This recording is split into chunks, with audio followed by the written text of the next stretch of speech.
Wonderful. All right. Thank you all. All right. We are officially kicking off the second panel of our Reproductive Freedom Summer. This is our panel on reproductive and disability justice, centering on care and community. I am Jenna Bubna, and I am a member of the San Francisco Reproductive Justice Coalition and steering committee member for the National Mobilization for Reproductive Justice. National Mobilization for Reproductive Justice was initiated by radical women back in 2001 in order to build a grassroots coalition of forces to defend reproductive rights, with numerous endorsing organizations from across the country, together with our New York City, Seattle, Puget Sound, and San Francisco-based organizations. We are bringing local to a national focus and really bringing this fight to the forefront. We are fighting for reproductive justice, and it must be it must be an intersectional movement. We, women, non-binary, trans, all have common enemy, and we are stronger when we fight together, and we are building this movement focused on long-term, multifaceted fight. If this is your first event or your first time in a long time, or if you've been here every single month, we are really appreciative of you taking the time to be here today, and we're so excited to get into it. We want to make sure to highlight our organization because we've taken the time to pull people together, but we want to also highlight these wonderful people that we are bringing together. I want to share our website that highlights our 12 demands.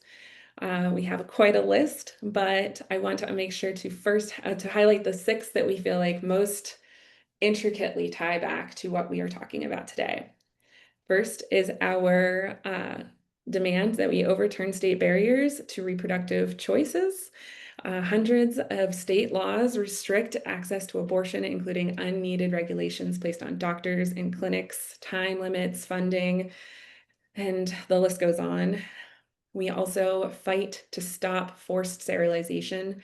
Forced sterilization has been a hallmark of racist U.S. eugenic policies and genocide, practices that are still continued to this day. And people of color, individuals with disabilities, immigrants, and prisoners have all been historically sterilized without their consent. This all ties back to a Supreme Court decision back in 1927, Buck v. Bell, which legalized forced sterilization, and to this day is still legal. We also want to highlight our demand to end medical and environmental racism and fight for universal health care, as poverty and racism cause higher infant and maternity deaths, lower life expectancy, and more chronic health problems, creating toxic work conditions for many marginalized communities. We also would like to highlight the a fight that we have for guaranteed medically sound education and affordable childcare. Young people should not be kept in the ignorant and force-fed lies about their bodies and desires. Lack of affordable childcare and cuts to women's lifetime earnings and job development to lead to their impoverishment as elders, which tie back to everything, really. And finally, last year I want to highlight is sexual self-determination for people with disabilities and living wages for all, particularly family, domestic, and institutional caregivers. People with disabilities are frequently coerced or forced to be sterilized, often infantilized, and people with disabilities are denied the right to be sexually active while at the same time suffering sexual abuse. Disabled people shout nothing about us without us, and that includes bodily autonomy in every instance. And that really ties back to what we're here to talk about today. We are, without any further delay, I'd like to introduce our moderators for today's event. Christina Lee is a queer, Black, and Chinese San Franciscan and a coordinator of the Reproductive Justice San Francisco chapter. And Denise Ireland is an aspiring therapist and an active member of Reproductive Justice SF. Both Denise and Christina, please take it away. I cannot wait to hear this conversation. Well, Jenna, thank you so much for that introduction. And I loved how you laid out some of the goals of reproductive justice that we've highlighted. It's so critical and relevant to this discussion that we're so excited to have. So just to quickly introduce and kind of set the stage for us. July is Disability Pride Month, and it is in commemoration in part of the passage of the Americans with Disabilities Act, or the ADA, which granted protections against discrimination for people with disabilities. And Disability Pride celebrates the identities, cultures, and contributions of people with disabilities and the struggle for autonomy and rights. The movement for disability justice has a rich history of resistance to oppression. And in fact, right here in San Francisco, disability justice activists held the longest nonviolent occupation of a federal building in US history, bringing together groups like the Black Panthers and Mission Rebels, as well as queer activists, unionists, Glide Memorial Church, and others. This was the 504 sit-in, which was a nationwide protest in 1977, when disabled activists and their allies occupied federal buildings across the country to demand passage of Section 504 of the Rehabilitation Act, a landmark civil rights law that prohibits discrimination based on disability. While legislative victories have resulted in critical legal protections for people with disabilities, legislation alone does not prevent discrimination or oppression. Capitalism depends on the exploitation, control, and surveillance of the working class, with the greatest harm to those deemed the most disposable: people of color, those who are disabled, mad, queer, and those of us who hold multiple marginalized identities. The struggle for disability rights is united with all struggles for liberation, and this struggle continues today. Disabled people are still legally allowed to be paid less than the federal minimum wage. The Supreme Court recently upheld South Carolina's decision to strip Medicaid funding from Planned Parenthood, and the recently passed H.R. 1 bill drastically cuts Medicaid, which is a major funder of life-giving services for folks with disabilities. These are dangerous threats to the life and livelihood of poor, disabled, and marginalized communities. The struggles for reproductive justice and disability justice are deeply intertwined. This is really one movement rather than two, and this movement resists systems that seek to control, whose bodies are valued, whose lives are protected, and who is allowed to reproduce, parent, or simply survive. This movement defends and demands equal rights for all people to access care, to make decisions about our bodies, to raise families if we choose, to rest and live in community instead of isolation. This movement demands reproductive choice and bodily autonomy for us all. With that vision in mind, let's move into introducing our fabulous speakers. Wonderful. Well, we are so honored to introduce our three brilliant speakers who are here today. We're so glad to have them with us. And we want to thank each of you for being here. This is such a valuable opportunity to hear from one another and really engage each other in imagining what liberation and disability justice and reproductive justice can look like, and how we can build our movements to achieve our collective goals. Cynthia Gutierrez is an award-winning first-generation indigenous Nicaraguan Salvadorian, cultural strategist, writer, filmmaker, and public speaker. She is currently the program manager of UCSF's Hive and Team Lily programs. Cynthia is a proud abortion storyteller with We Testify, and serves on the board of directors for Sister Song, Edinana, and the Center on Reproductive Rights and Justice at UC Berkeley School of Law. I also had the honor of working alongside her at San Francisco Women Against Rape. Brittanie Hernandez-Wilson is a multiracial disabled advocate who is dedicated to disability justice. Born in Seattle and raised in Minnesota, she has a strong background in policy and advocacy, which includes testifying before the legislature and serving on the Minnesota Task Force on Eliminating Subminimum Wage and the Governor's Council on Developmental Disabilities. Now based in Oakland, Brittanie is the California Lead Homecare Organizer for Hand in Hand, where she continues organizing for a just and caring economy. Davy George is a queer, agender Malayali who is multiply disabled, chronically ill, and predominantly bed and housebound. They identify as a mad, neurodivergent, and crip, and they are a proud parent to humans, pets, and plants. They have completed studies and continue to grow their knowledge in death work and full spectrum birth work. Davy has an impressive online presence as the Sonic Doula. They use their online platform to speak out on disability justice, trans rights, and the urgent needs of their community.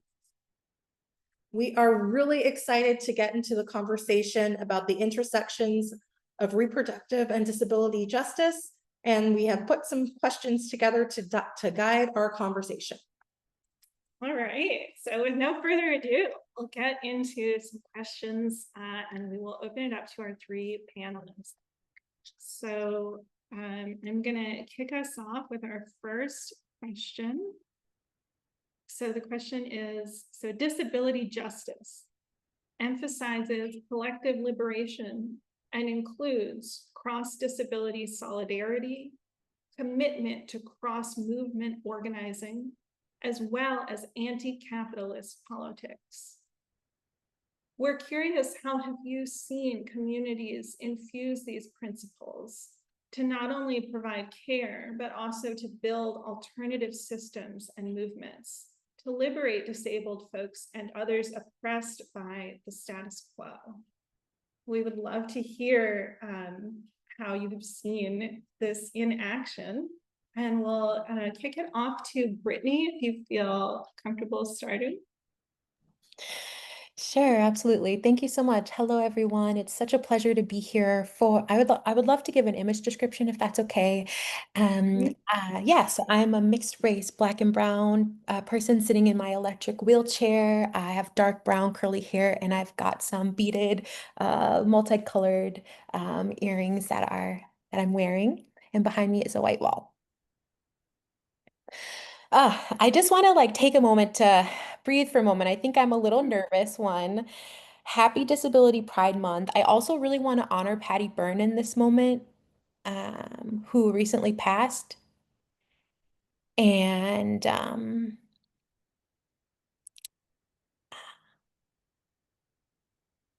think that disabled folks especially, we don't get our flowers enough. So if folks want to just put some flower emojis or some love, if we could just take a minute to honor the legacy and life of Patty in this moment, that would be great.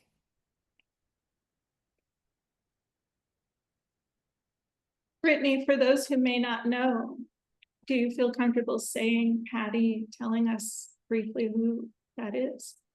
Yeah, Patty Byrne was the executive director of Sins Invalid, which is an amazing artist, cultural, I don't know, performance, I want to say so many things, political home, was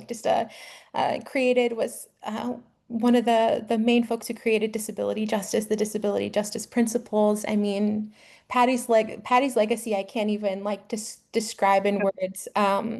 Incredible human being.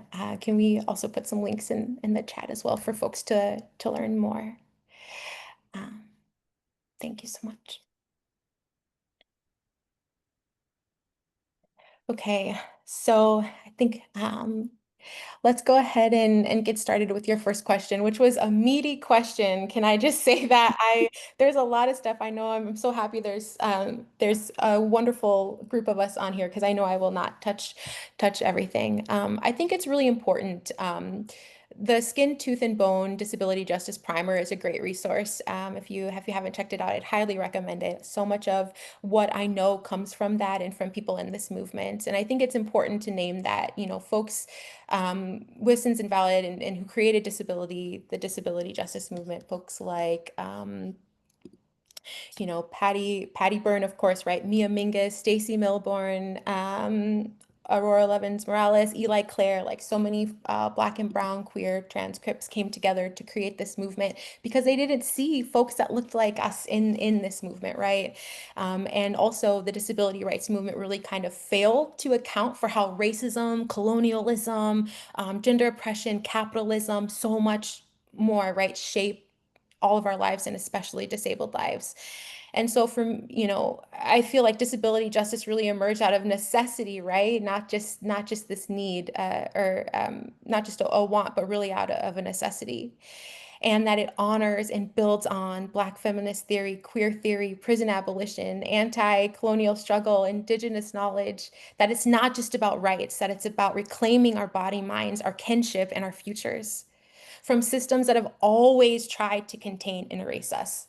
And so for me, when reflecting on this question, disability justice really is offering us all a roadmap to reimagine our world and most definitely care, which should be centered in that. And care not as charity, but as truth, as life.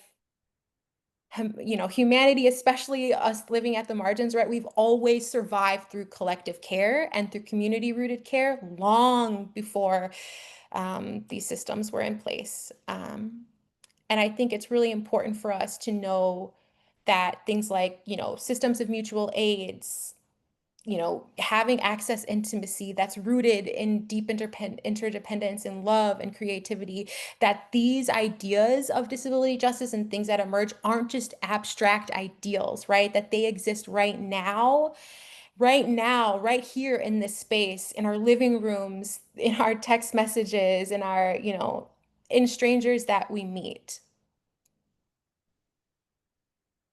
Where disabled folks are organizing for our own survival with and for each other, and for folks who aren't even disabled yet, right? Because disability is not a question of if, it is a matter of when. We know that.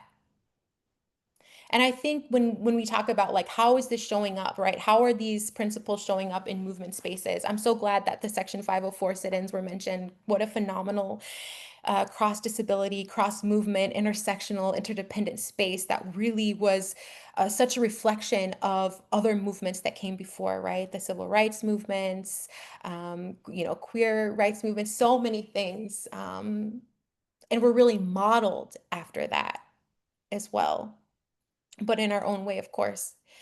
One space I'd like to highlight that some of this work is happening is with Hand in Hand. I would love to just say that, Hand in Hand is a national network of employers who hire domestic workers, people like who are home caregivers, people who are nannies, house cleaners, and also gardeners.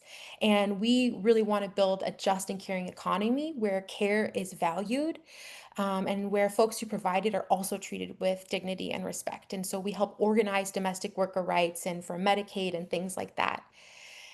And so a big part of what we're doing right now, and what we've been seeing is that people are being snatched off of the streets. And right now, we are really being called to lead up workshops to show up in solidarity with immigrants, especially undocumented folks. We know that many people who provide care are undocumented, are immigrants, are Black and brown, especially women.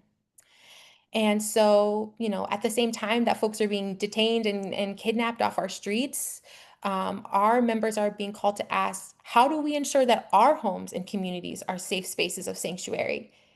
And I think that this is at the heart of disability justice. It's recognizing the connections between all of our struggles. But I wanted to mention something else, because the truth is that ableism is the thread, right? That weaves through every system of oppression. It starts at this idea that there's one right body mind, there's one right way to be. and that everything else is deviant from that, and everything else is disposable from that. And that is the glue that is upholding white supremacy, capitalism, anti-Blackness, transphobia, xenophobia, all the things. And so for me, disability justice asks us to break these ideas apart, to literally shatter them, to honor every body mind as valuable, as worthy of care, worthy of freedom.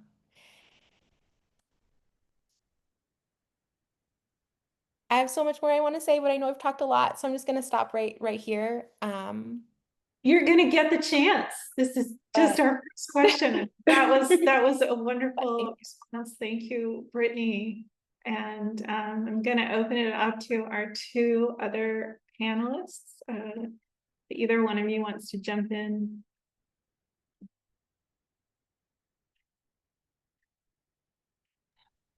Can y'all hear me? Yes. Awesome. So I have some notes. I'm looking at the other screen. So if I'm not looking at the camera, it's because I'm looking at my notes. I appreciate, Brittanie, what you said. Thank you so much. And thank you very much for bringing in Patty Barnes' memory. I really appreciate that. So what I have is I do believe that mutual aid and direct aid is so important right now. So we seek different communities participating in that. There is the Health Justice Commons. They have the Radical Telehealth Collective. So what they do is they offer care for folks who do not have access to it. So if y'all can share that link, that would be much appreciated. I have seen communities offering care, whether that's mental, emotional, physical, spiritual care, child care. Mask blocks are so key. COVID is not over. And then we have other issues like other illnesses coming up. Measles, H5N1 is a concern. And so I have to bring this up. The conversation about masking is so important to disability justice because COVID is a mass disabling event. I was further disabled by COVID. My own family was impacted. My son, who's a teenager, young and experiencing long COVID. I want to say that long COVID impacts Black and brown people, trans people, and I do want to identify that the lack of masking harms people, and it can be perceived for me as anti-Black. It's transphobic, like when we are not practicing in a way that is meaningful for communities.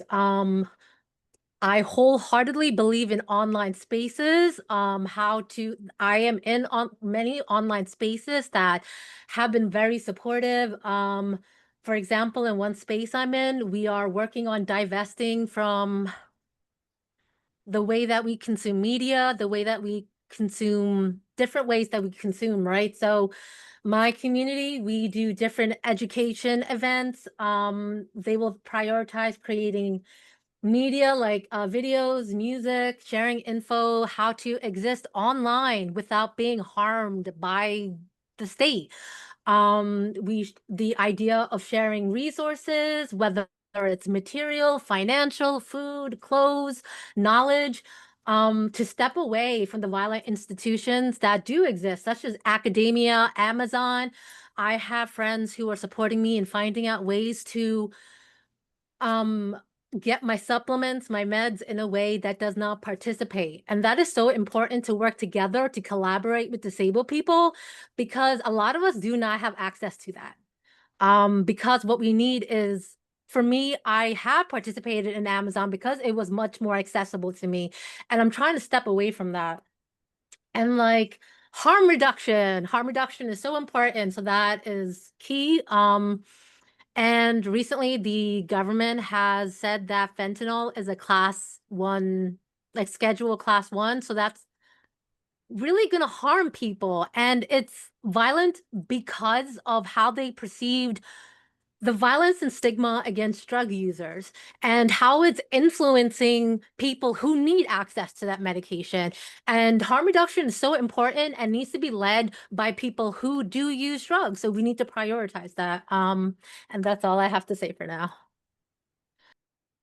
Thank you. Good afternoon, everyone. I just have so much gratitude for the speakers on this panel. You both are just beautiful folks, and I look forward to learning more from you and being in community. Just an image description of myself, Latina with very big glasses, a headband, wearing a cream colored shirt that says Build Birth Centers, Not Borders. And Brittany, I'm just so moved by you bringing Patty to the space. Patty was a teacher of Christina and I. I met Patty almost 20 years ago. And she was my first teacher around disability justice, and Christina's is one of our like big mentors. And it's just been very devastating. And I also think about Stacy Milbrom, who is another ancestor, and just wanting to like name them because they are the people that I really lean on, their knowledge, their words, their art, um, and just hope that, all of us can continue their legacy. I think that's really important to say. As my bio is getting read, the one I always laugh inside because the most important role, despite everything that's listed there, is I am a disabled person. And Patty was actually the person that helped me make those connections because I came from a family of immigrants who were just really trying to survive. And you, in this family, you didn't want anything else mentioned or like made yourself stand out more than you already were. Right. And so she was the first person who made me realize that. And as the years have gone on, I've developed more disabilities. And I'm also the parent of a disabled 4-year-old. And so I feel like I bring the perspective of a caretaker of what it means to be a disabled parent with a disabled child. Um, and, in the questions that we have coming up, how that is a very like, although in our home it's very joyful, it's very scary to be existing and living in the outside world. And so part of that experience and identity when it comes to like building alternative systems is that I've had to really push myself and in a pandemic to connect with other disabled parents, caregivers, and other disabled people to kind of build that support network that's not automatically there. I'm sure people can relate when you really need that connection. Um, Sometimes, for me at least, I've had to like build it. Sometimes people will tell me, "Oh, you're so lucky that you have this group." I was like, it wasn't luck. It took a lot of time and intention and love and um, commitment because the status quo wants us isolated, alone, and living in fear. So every day I have the biggest honor and privilege to have, different groups, whether it's on Signal or WhatsApp or Instagram, like people that we check in about how we're doing, our access needs, how our children are doing, um, what resources are needed with, especially with the cuts to funding to programs and Medicaid and just all of that. A lot of parents of disabled children that I know are really terrified right now because we rely on regional center, we rely on our insurance, we rely on so many different entities to support our child or children. And so what really like sustains me is knowing that I have helped co-create and build groups where we can be very vulnerable and share how we're feeling, what support we need, what resources. I mean, often there have been times where, um, like my son really needed a particular resource, and it wasn't regional center that that was coming knocking at the door, making it happen. It took them a year to get that resource established, right? It definitely wasn't Kaiser. They, if anything, they're probably fed up with me with how much I contact them. It was another parent validating that they too are in the same struggle, and with consent, were strategizing with me on how do we get these needs met in a more quicker and sustainable way. And so the systems are people, everyday people, just trying to do the best that they can and support their families and love their families and just show up in a world that like wants us to not exist. And so these support groups, I mean that's what I call them, but mutual aid, whatever you want to call it, however you want to name it for yourself, that is like the center of what keeps me grounded in this work and for my own survival of me, my child, and my family. Thank you. Thank you so much. Well, this is all part of the next question, but I wanted to offer an image description of myself. I'm a Black and Asian woman with shoulder length curly hair, wearing a black shirt with a watermelon and the slogan "Silence equals death." And I also wanted to thank everyone for, bringing the memory of some of our recently passed and more distantly past disabled ancestors. And I wanted to say a little bit more about Stacey Milburn because it ties into the next question as well. She did so many amazing things, but one of the things that is like deepest in my heart is the work that she was doing during COVID to build mutual aid for and by disabled folks. She was, doing mask making workshops. She was coordinating the making and distribution of hand sanitizer, resources that were difficult for people to get access to during the pandemic. And this was an excellent example of how, Crips take care of one another and don't sit back and wait for the state to do it, because if you did, then, you might not ever get what you want. So continuing on the theme of collective liberation, how do you see the disability justice linked with other struggles? And Cynthia, can you kick us off? Yeah, definitely. Thank you. I also want to name, as you were talking about Stacy, how she was able to create the Disability Justice Culture Club.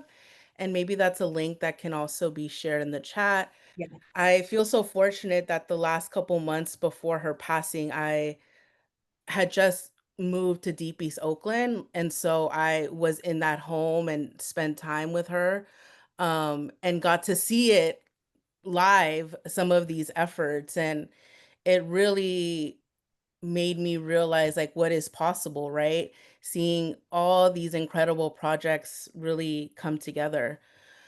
um so I'm here because a lot of my work is around reproductive justice. I've done RJ for I think like 13 years now.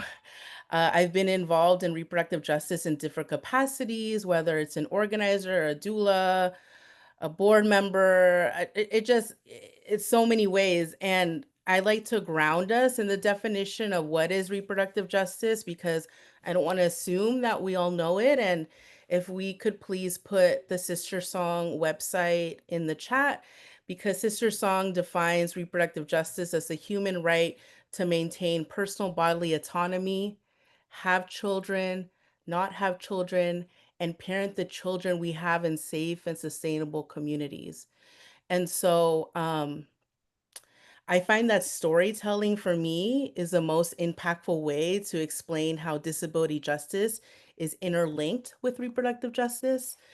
I know some folks love the books and the theories, and I love it too, don't get me wrong. I got too many piles of books around me that and library books that I need to read, but there's something around like me being vulnerable with you all and just sharing my story that I hope you can understand the definition and then hear the story and like embody what that is beyond just theory. And so for me, so I'm a Frisco native. I love to say that but I currently am zooming in and living in Deep East Oakland. And so what that means for me as a disabled parent with a disabled child is that as soon as I walk out of my home, I turn to the left, walk down the block, and to my immediate right on the same block, there's a liquor store. Um, to my left, probably like 3 blocks away is another liquor store. I currently live in a food desert, a food apartheid. Folks describe it in different ways. But essentially, I do not have any grocery stores within walking distance, driving, bus distance.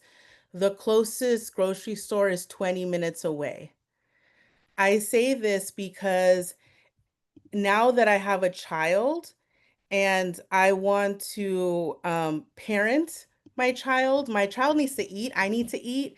And having my particular son, he needs his safe foods. So for those of you who are unfamiliar, safe foods are I have a list of things that if my son will eat nothing else, he'll eat this blueberry, this one particular cracker. Like I can offer 10 different ones. And it's not a matter of like, oh, he's being picky or he's have a preference. It's literally like life and death of what he can eat. And so the fact that in my neighborhood I don't have accessible food, that is a food justice issue. Now, I am in a part of Deep East Oakland where the air quality is horrible. And I've been on this committee for 3 years with the Bay Area Air District to create policies and changes and improve our air quality because one of my disabilities is impacted by the lack of clean air. And so to again step outside with my child, knowing that I don't have clean air, I have to account, do I have my inhaler? Do I have masks? Do I have the things that keep us comfortable and existing with that air? We do not drink the water from our faucet. We have tested it knowing that it is not the cleanest or safest water. We're constantly drinking filtered water. So that is something that is not easily accessible for us. The fact that there is, and I don't exaggerate, piles of trash around in my neighborhood. Myself and some neighbors, we've organized ourselves to like submit tickets to the uh through Oakland 311 to like support in the picking of the trash. But right now, my son, he at times needs to be in a stroller in order to get from point A to point B. There are times I this is literally Friday, like 2 days ago. I have him in the stroller and I literally like the pile of trash is so huge that I have to like push the stroller onto the street where people are often driving extremely quickly and it actually puts us in harm's way to find curb or sidewalk to be able to get him to his destination. Um the increase of crime in our area means that we're constantly being surveilled or having a larger police presence because of a lot of stereotypes and what people think of when they think of Deep East Oakland, the racism that exists and the fear of police interaction. I am constantly scared that my son will get profiled some way by a neighbor, that the police will get called on him, that the police will not know how to interact with him. And so literally when we had new neighbors actually move in 3 months ago. I went up to them the first day and I was like, this is a disability my son has. And so not because I want to like disclose it, but it's for his safety and to keep people aware. And so when I mentioned police brutality, I can't help but think of Ryan Gaynor, a teenager who was killed by police outside of his home in Southern California in 2024. Um, he was a Black autistic teenager who was having a meltdown, and his parents called. My understanding is that his parent called 911 to get more support, and that resulted in police harming and eventually murdering him.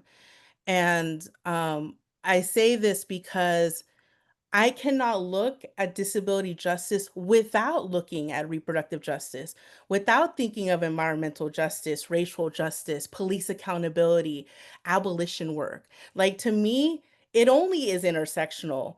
Like, I don't just wake up one day and I'm like, hi, I'm Latina. The next day, hi, I'm disabled. Like, all these things like are together and they hold hands together. And so I hope by sharing some of my story and my truth, it's not meant to make you feel down or make you feel bad, but just to kind of lay the landscape um, of how these kind of systems interact with one another.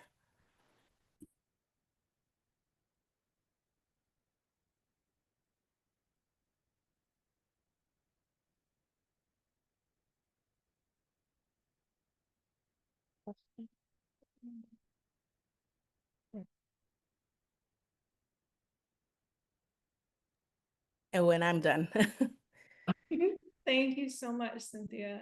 And Brittanie and Davey, do you want to respond to this question?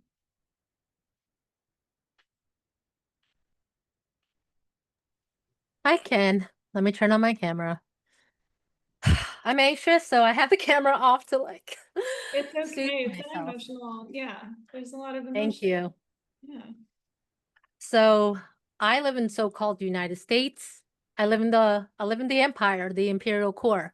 So I'm going to bring up Palestine. I'm going to bring up Congo, Sudan, Kashmir, and the other places that are facing violence due to different empires, and the violence that especially the West has normalized. When we think about disability justice, when I think about disability justice and reproductive justice, when I think about Palestine, they continue to have children, and we are seeing children impacted by the chemical warfare. They are facing mass starvation due to the violence of empire, due to occupiers. Children and adults who are disabled do not have access to any care. And even if food comes in, can their body handle it at this point? Because nourishing after starvation requires care and management so that they won't die from the nourishment. And when I think of Congo and Sudan, the violence that comes from stealing their resources, thinking about AI, stealing the resources for AI to exist, or gold or whatever. Thinking about how AI is harming communities here, stealing our water, fresh water, which is a finite resource. It's not infinite.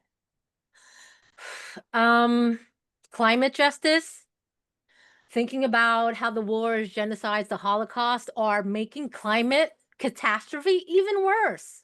Polar bears are dying. Animals are dying from the climate change, climate catastrophe. Thinking about how there are more fires, more floods. Thinking about disabled people who cannot leave their homes so accessibly. Bed and housebound people who are ignored, who are not resourced, who cannot have access to leave because they are mobility aid users and cannot leave without it. Thinking about parenting without the violence of the state, family policing. Thinking about accommodations that are needed for children, for adults when they are in academia, in school, when they are working. And also thinking about the prevalence of child abuse that has been normalized in the West, how that in itself can be disabling. And how do we support families so they have access to resources so generational cycle breaking can happen? I do not believe that the state needs to exist with family policing. We need to all be resourced. We need access to resources so we can heal generational cycles and trauma, so we can tend to our children. I'm thinking about long COVID again, how it's impacting birthing people. It crosses the placenta. Children are now being dealt with long COVID as a consequence, and that is now the top illness, chronic illness above asthma now. And COVID is ongoing, and it's what we know it started in 2020, and it's not over.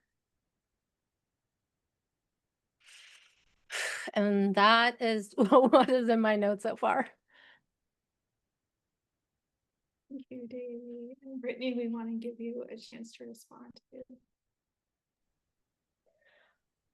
Thank you so much.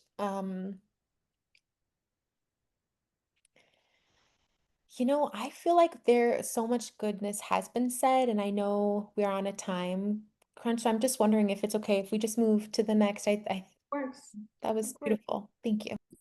Yeah, so much has been said. That's so powerful. I want to remember to give an image description. Because that's Yes. something that I'm realizing we should have done at the top. So thank you for those who had the mind to do that. I am a woman with white skin and curly hair, and I'm wearing a green t-shirt that says 6 feet over, which is a mental health reference. Being mindful of our time, and we still have some time, thankfully, with our wonderful panelists. So stay comfy, everyone. But I do know that Cynthia is going to be leaving at 4, so we wanted to make sure to give you the floor before you sign off, Cynthia. And I can offer another question if you want something to respond to, or you can just I have can the do floor that. and let us hear you want to hear the next question? Yeah. Okay, so the next question we have is going to be diving more into really calling out capitalism specifically. So we're looking at how capitalism functions, treating human beings as some kind of resource that can be used for profit, and what that means for folks with disabilities, and how this highlights that we need alternative systems. And I love that folks have pointed out this, we all need alternative systems in order to live. And so we want to talk about what liberation can look like outside of our current system.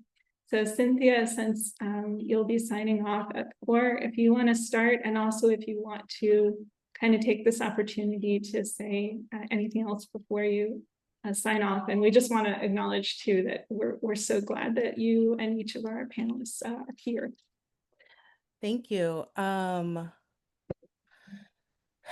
These are very deep questions and packed questions. And I have to think of a daily example of how capitalism treats people as a means of profit. There's so many instances where with my insurance, I have to quote unquote prove that there is a need for certain devices or accessibility um, support in order for our insurance to cover it for my son. I I'm actually right now in the process of trying to get an adaptive stroller because as my son gets older, he needs a bigger and longer stroller. And I've literally have gone through my insurance. They have denied it, which wasn't unexpected. And then I literally had to go in person to get a denial letter, which meant taking time off work to do that. Then I have to present that letter to regional center. Then they have to schedule an appointment with an occupational therapist, which still hasn't happened. I mean, this is already 6 months into this process. And so this is just a small glimpse of I can still probably meet with that provider and they could still deny what is a very expensive and needed tool for my son. And having to interact with the healthcare system as someone myself, I work in healthcare, can be so degrading. It could feel like you literally jump through hoops and hurdles, and there's still not a guarantee that you'll get the medication, support, or tools that are needed for everyday use. Um, and I think when I mentioned earlier, those groups, those support groups are so crucial because if I were to talk to someone else about this who doesn't know like that everyday experience, they try to fix the problem. They'll try to give me solution A, B, and C, and I have to politely or sometimes disrespectfully say, like, you don't know what you're talking about. Sometimes you can just listen. Sometimes you can just hold space because the offerings that you're given, I thought about it. I think often people can be very they lack a lot of mindfulness around how resourceful disabled people are. Because not only are we, and I say we because it's like me and my son, not only are we consumed and worry with our own survival, but I also want our friends in in our support group to survive and thrive as well. That's in our daily prayers and thoughts and manifestations, right? And so, what liberation looks like is would love to be able to get all our access needs and tools and therapies and resources available without extensive wait lists, without paying. There was one particular therapy, y'all. I started the process of doing an assessment summer 2024. I did the first assessment. I found the provider who is an incredible Black queer provider, and I was like, this is a provider I want for my son. They started the process, and then regional center was like, oh, well, they're not in your county, so you can't work with them. And so I pushed and like try to make it happen. 6 months later, I was like, okay, let's try to get another two assessments done. We did that again. We kept filling paperwork, went to meetings, had Zoom interactions. Finally, they were like, we will pay for this provider and you don't have to pay out of pocket. Because at that point, they were like, if you really want this therapy, you're going to have to pay like $200 every time you see them. And I was like, well, then I'm not paying it and my son doesn't get it, right? And so when I tell you all, like the tears of joy I had, not only for this therapy, it got approved as a vendor, not just for my son, but for the entire East Bay. So now other children get this service. Um, and it was so like, it was like one of those wins that like is so meaningful to me because like what liberation looks like for me is that all children, disabled children are get the support and things that they need. And part of that for me is like I keep showing up in spaces that a lot of times, y'all, I don't even know anybody there, but I show up because I need to understand what's happening. And one of like those bigger systems that we need to talk about in capitalism is the school system. Oakland Unified School District has a lot of challenges, a lot of barriers. It's underfunded and sometimes very poorly managed. And they have a committee for special education where I joined as a parent advocate. And I go to their meetings and we try to like figure out how to talk to the school board to pass um, different projects or different funding for the special education department. And so I've been involved in this since January. So I'm still learning a lot, but what's been made very clear is that our disabled children in public schools are not getting all the services and support that they need. And when you look at the intersection of like Black and Brown disabled students, we even have a subcommittee of like foster kids, which I just want to shout out. We do need to end the family regulation system. And Professor Dorothy Roberts writes incredible literature on that and talks about the intersection of reproductive justice as well. But like back to my other point is that there there's just like so many systems to like whack-a-mole. I feel like one day I'm like at OUSD. The next, like tomorrow, I'm going to be at City Hall for like something around disability justice. You know, the next day, it's like you're trying to educate the Spanish speaking folks in my community or my family that you don't need to pray my son's illness away because he doesn't have an illness, right? So it's very emotionally exhausting. It's very time consuming, and it's labor that doesn't always get recognized, or you get immediate results. And so why I think what another thing that like liberation can look like outside of our current system is those everyday connections with other disabled people and caretakers, because it's like we might not know every single challenge or struggle, but we know what that feels like with some of these like obstacles.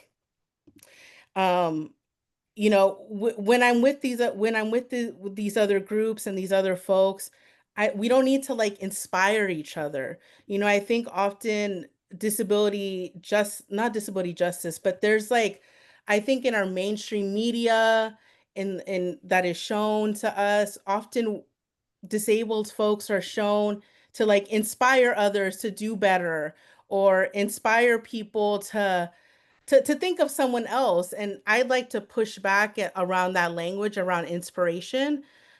I or my son don't want to inspire anyone. We just want to live a life full of dignity and respect, and that's accessible, and be of service to others. And so, you know, with that, I do have to leave at 4 because of my son. And um, that's just the reality of it. Just to say, if in the chat you all can add my website so folks can like message and be in touch, that would be really great. But yeah, but ultimately, I hope that folks got a small glimpse of like reproductive justice and how it's connected to disability justice. And I'll end this with saying it's very siloed right now in the reproductive justice movement. It's very like we're talking about abortion, birth control, we're talking about birthing people, doulas, and midwives, and even bringing up the family regulation system, CPS, um, immigrants' experiences and detainment and kidnappings. Like, it's not that people don't care about these issues, but I think we need these spaces more so people can understand how they're connected. And I think when people hear stories and experiences, those aha moments can come for them. I don't think that people lack compassion or empathy. It's just sometimes it's hard for people when you only do one kind of work to maybe kind of step outside of yourself and understand another perspective. And so just to say that, you know, I think sometimes we wish people were further along. I wish people were further along in their disability justice journey. And I've had to learn to give people patience and grace. And I also have very exceptional boundaries where there's situations where I don't tolerate, right? And so I hope that like something something was useful out of all of that. And I really want to thank my co-panelists for all your incredible work and words, and everyone that was attending here. And thank you so much for having me. Thank you so much for your time today, Cynthia.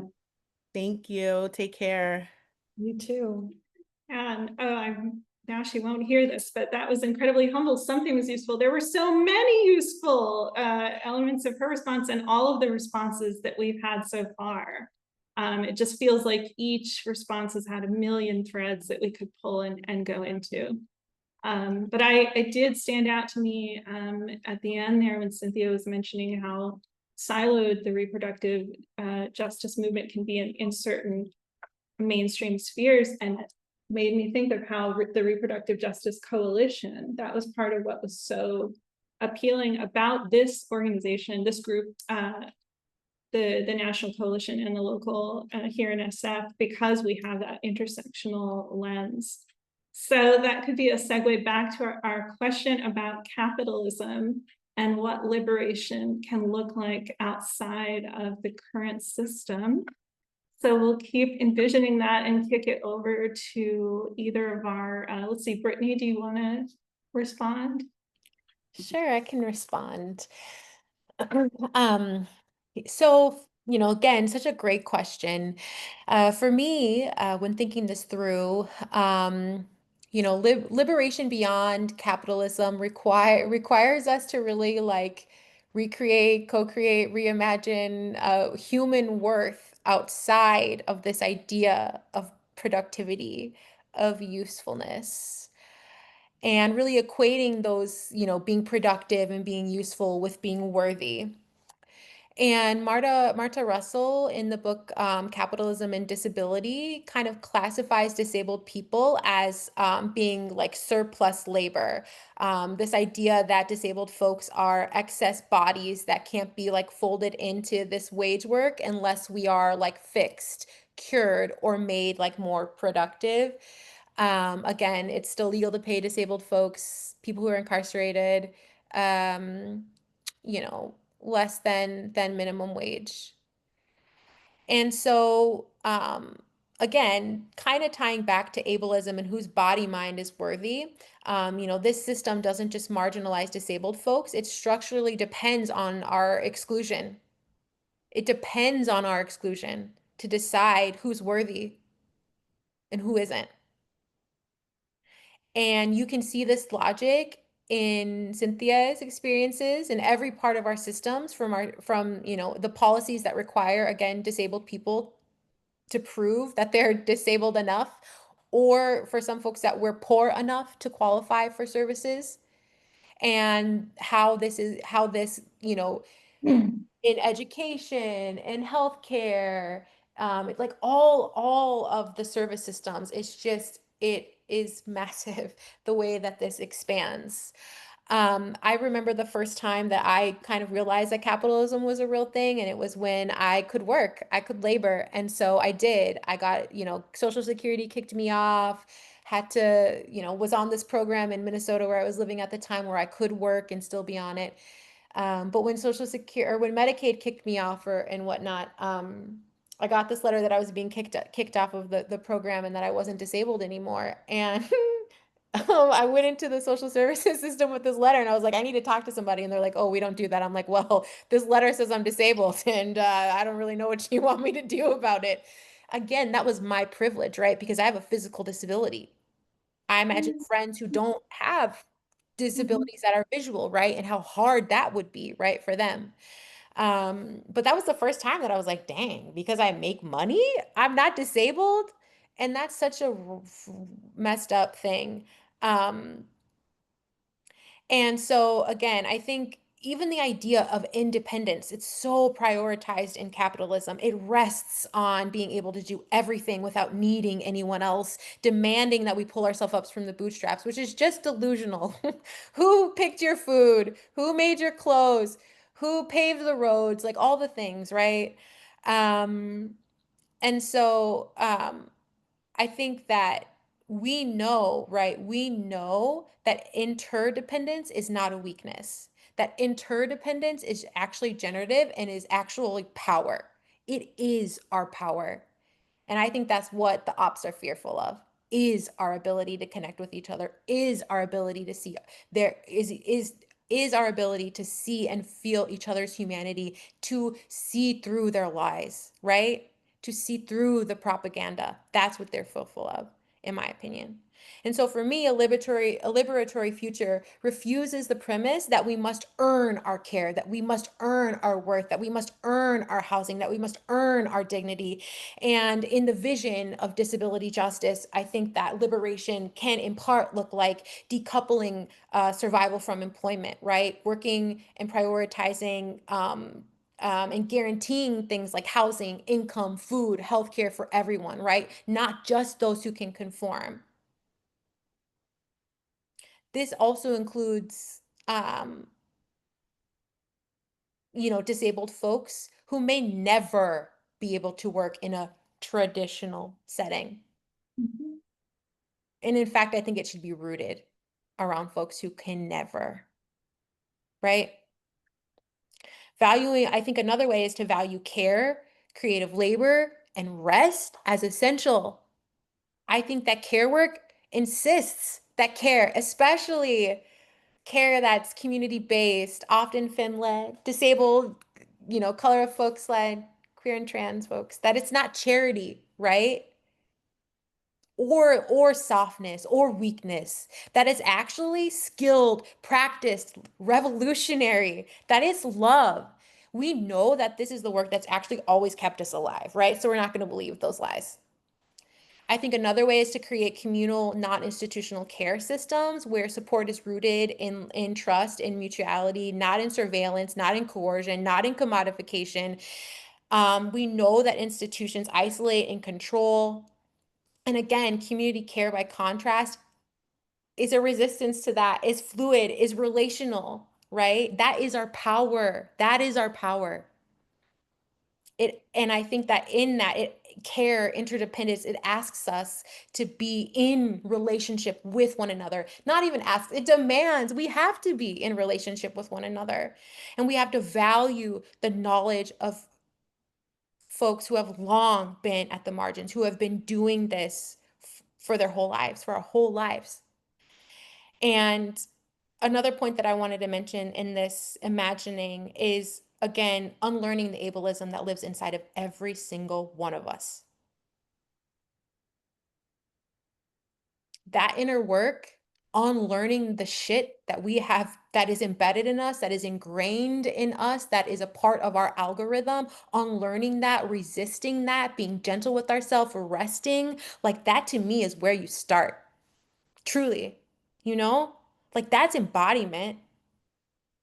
And so I ask myself every day to find the pieces of ableism that live inside of me, and it fucking hurts. And of course, all the other isms too, but it's this breaking, it's this re-breaking over and over and over and over of your heart to resist. And I think that that is how we build these worlds. Thank you.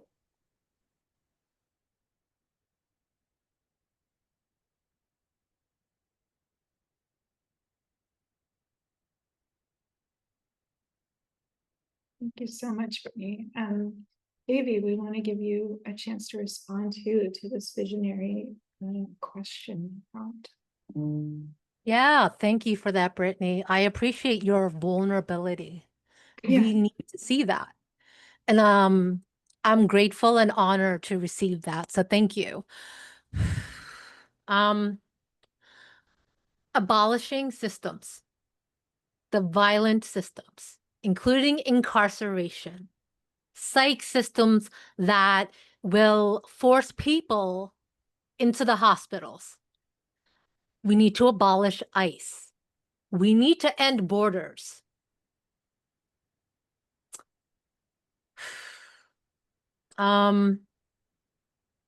We need to find ways to exist in community, to offer care and support outside of the medical industrial complex, outside of the psych and mental health industrial complex.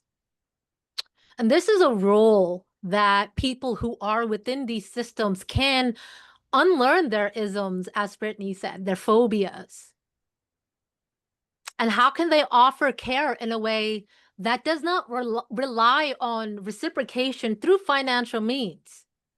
But how about reciprocation in other ways? And there will be people who cannot reciprocate care and support because they are disabled, because they are unable to. I hope for a day where money is not a thing, because money reinforces hierarchy and violence. I hope for a day where we can share knowledge, material goods, food. We can end the violence of the nuclear family. I cannot rely on my birth family. For one, my parents were the one who initially disabled me, denied my disability and health, denied my son's disability and health. I do believe in the idea and need for birth workers, death workers, grief workers, the need for ritual practices to support us through this. Yes, reparations for the Black community. We need to ensure that disabled people and all of us have access to community. I am so privileged that I have the access to communities the way that I do, that I'm able to build community, and the way that community has supported me and has been so helpful in tending to healing me, to understand my worth and value, to be witnessed. We need to build our capacities and capabilities so we can offer witnessing and care and support in a way that other people need and want. My dear friend who is here too on this call reminded me today the importance of how we treat others is not how we want to be treated, but how they need and want to be treated.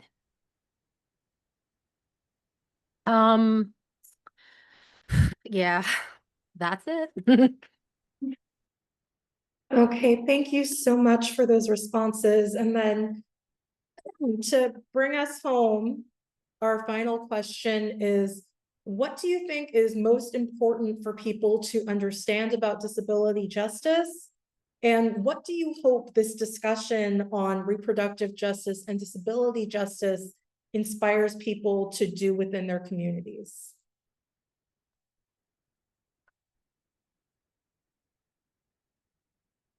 And whoever feels called to start can start.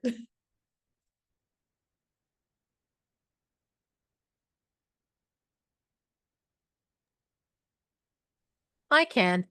For one, let me see. For one, I need us to understand that we all have the capacity to become disabled. That's something we need to recognize.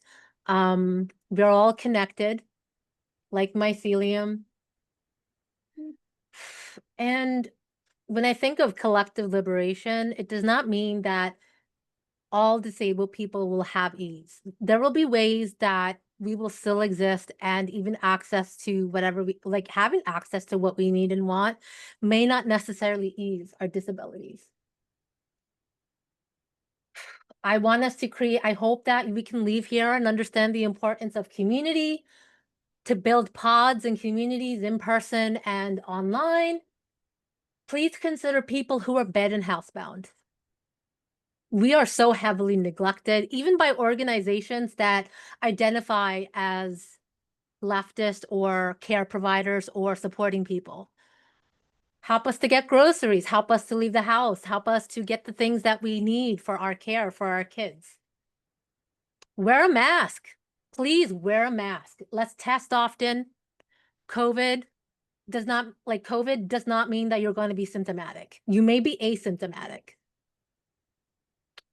Listen to the folks who are the most impacted by the systemic, institutional, and state violence, especially Black, Indigenous, and other racialized folks, MAD, neurodivergent Crips, those with intersectional identities, those who have intellectual disabilities and cognitive disabilities. We are not less than simply because we have them. We deserve to be heard too.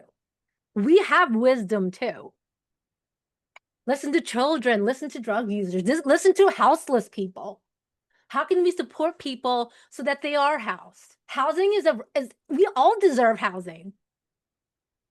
We can consider how can we distribute mobility aids and other necessary tools for accessibility. How can we get them to the people who need it? Continue to unlearn racism, anti-Blackness, other isms and other phobias, ableism, saneism. We need to learn and practice accountability. How do we do that in a way in community with mediators, without relying on the cops, without relying on the carceral practices? How do we keep people in community instead of them being institutionalized? How are we going to protect people on Medicaid now that they are going to put us on a fucking list for ICE?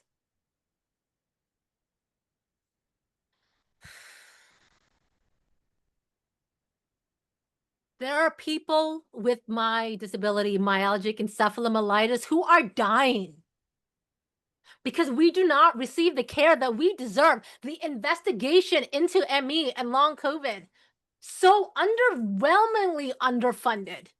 And I'm seeing this month, too many people dying from ME. neglected by their family when they sought care from their family, sought care from their providers. Instead, they may be institutionalized in a psych facility because they don't believe in our disabilities. We need to consider how can we protect each other and keep us safe together, protect the children and families who are disabled. Disabled parents do face a significant violence and access to care for their children. I'm fearful because I am a mad neurodivergent crip. And like, if I had to fight for my son to get care and to get the treatment he needed. And I was afraid they were like, the way that I was treated by some of his providers was violent. The assumption that I don't know, that I'm applying my disability onto him, and the labs indicated otherwise. So please let us care for each other, tend to each other, tend to ourselves, and nourish, and just the importance of community care is so important. So please, please consider that.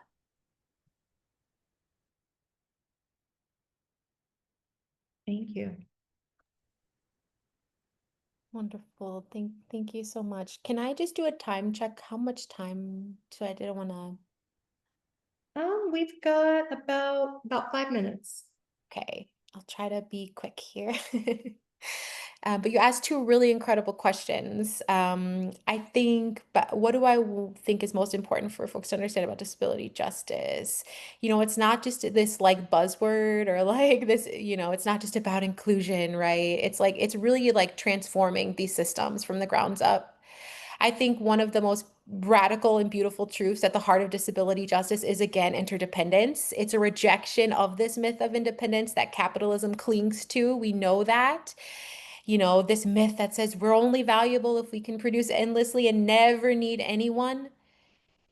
And so I think being in networks of care, creating those is really important, knowing that we're already bound to one another in so many infinite and life-sustaining ways, whether we acknowledge it or not.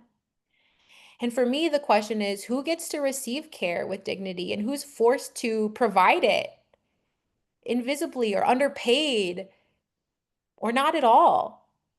And for me, it's like, this is where care work becomes central because it's, you know, it's not just like this personal, it's political. Care work is political, so political. And again, people are building care webs, mutual aid, because these systems have failed us. And we, I think as a community, right, we refuse, I hope we refuse to let another one of us be disposable. That includes people who aren't yet disabled, in my opinion.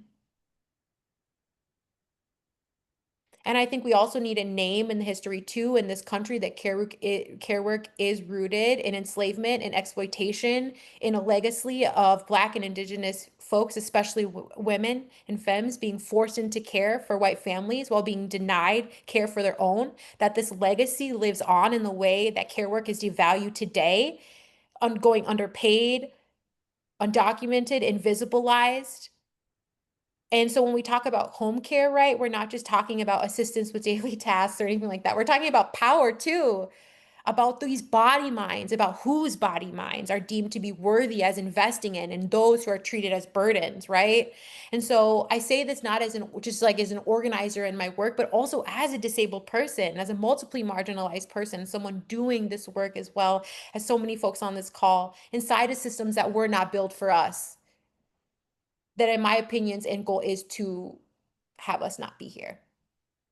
And so even in progressive spaces, I'm often the only physically disabled person in the room. And I still feel the pause sometimes, the subtle shifts, the discomfort that people carry when they don't know how to relate or move around my body, mind, around my access needs, around my way of moving, and around others as well. And I think as SINS teaches us, as disability justice teaches us, that it's about holding an expectation of difference. An expectation of difference. Not trying to normalize us, not trying to fix us, but making space for it. It's freaking messy. It's ever shifting, right? The ways that our body minds exist, right? And I think that that expectation is not a compromise, that it can be a portal to freedom if we allow it. It can be a portal to liberation if we allow it. And I think that it's a part of how we get free together. And so, what's the most important thing to understand about disability justice? That it's not just about disabled people. It's the blueprint for liberation. It's a call to build a world where all of us can give, receive care, live with dignity, be held in community as we are, okay? And I think it's important to say too that this world already exists. It exists in spaces. We have the power to create this. We have the power to embody this. We have the power to live this. We have the power to fuck up. And may I say, we have the strength to keep going. Keep going. Keep going. Keep going. So lastly, what do I hope that this discussion, has on reproductive justice, or how does this inspire people who may be, witnessing this or experiencing this? I just hope that it invites us all, myself included, to continue to take real, tangible action in our communities. I think we start by really being rooted in disabled people's knowledge and wisdom, and disabled, BIPOC, queer, trans, mad, neurodivergent.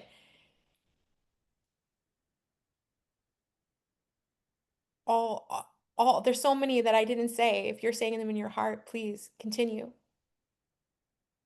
And I hope that it sparks organizing around local issues that are happening around you, because all the circus that's happening around us right now across the nation is really intentional. So what can you do in your local community, right? That's really important. And I hope that it also invites a practice of intimacy, the kind of care that can come up when we do try to have a deeper understanding of each other and what our access needs, not just in policies, but how we show up for each other, how we show up for strangers. And I hope that it continues to fuel this world where no one is disposable, where we can all make decisions about our own bodies, and that we can find times in our lives when those moments can also be rooted in joy too, right? And not merely survival. That's what I got. Thanks. All right. I want to just share unbridled freaking gratitude to Brittanie, to Cynthia, to Davy for their just hard-hitting truths and vulnerability today. I also want to thank Jenna for just the amazing amount of coordination that she's done. I want to thank our access coordinators. I want to thank Denise. And I also just want to thank Brittanie for kind of naming the overwhelm, because it is so hard to just be getting the onslaught of bullshit that's kind of coming from everywhere right now. And I want to also state that it is doing the work together, knowing that we have one another, that makes survival possible in this world. And so I want to amplify those calls to build networks, to learn more, and to work with one another. And so we are going to be sending out an email tomorrow or in the coming week that shares the resources that were mentioned today. We also want to let you know that this is, again, part of Repro Freedom Summer. This is the second session, and so you'll be able to see there's a link to the recording of the June event, Bodily Autonomy, Trans and Reproductive Rights United. And then we will also have this video up. Our next Reproductive Freedom Summer event is going to be on August 17th, where we will be hearing voices from embattled states. And we want to invite you to work with us. Get involved with your local mobilization, if there is one, or the national one, or start your own. And so, and you can do that at reprojusticenow.org, which I believe Jenna has helpfully put in the chat.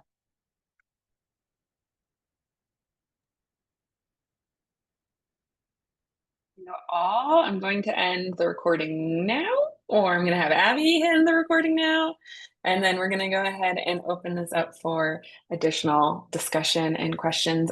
We have a wonderful amount of people in this wonderful room right now, and I saw so much nodding, so many people with reactions, and I just could see how much people were interested in engaging. So I'd love to open this up for people to raise their